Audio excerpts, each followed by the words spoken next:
মালদার গাজল ব্লকের পূর্ব করকচ সমবায় কৃষি উন্নয়ন সমিতি লিমিটেডের নির্বাচন চলছে। রবিবার বেলা 1:30 নাগাদ দেখা দিয়েছে ভোট গ্রহণ হচ্ছে। সেখানে ব্যাপক পুলিশি বাহিনী নিরাপত্তা রয়েছে। শান্তিপূর্ণভাবে ভোট হচ্ছে। মানুষ লম্বা লাইন দিয়ে একে একে ভোট দিচ্ছেন। জানা গিয়েছে গাজল ব্লকের করকচ অঞ্চলে ভবানীপুর নওগ্রাম এই সমবায় নির্বাচনে মোট 19টি প্রার্থী রয়েছে। তার মধ্যে তৃণমূল সমর্থনে প্রার্থী 9টি দিয়েছে, সিপিআইএম প্রার্থী 9টি, বিজেপি প্রার্থী দিয়েছে 1টি। মোট ভোটার সংখ্যা রয়েছে 916 জন। আজ রাতে ভোটার ফলাফল ঘোষণা করা হবে বলে জানা গিয়েছে।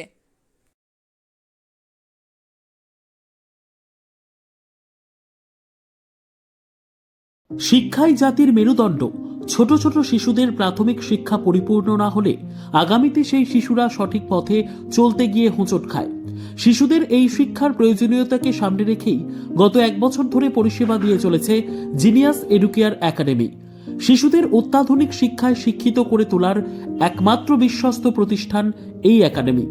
এখানে অভিজ্ঞ শিক্ষক শিক্ষিকা দ্বারা যত্ন সহকারে মাতৃভাষা বাংলা মাধ্যমে পড়ুয়াদের শিক্ষা দেওয়া হয়। একেবারে খেলার ছলে বিনোদনমূলকভাবে বাচ্চাদের এখানে পাঠ দেওয়া হয়। পড়াশোনার পাশাপাশি বাচ্চাদের বিনোদনের ব্যবস্থাও রয়েছে এখানে।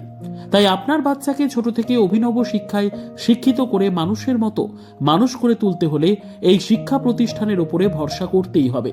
আমাদের ঠিকানা জিনিয়াস এডুকেয়ার একাডেমি, স্থান ঘুঘুডাঙ্গা মোড়, পোস্ট ভূপালপুর, রায়গঞ্জ, উত্তর দিনাজপুর।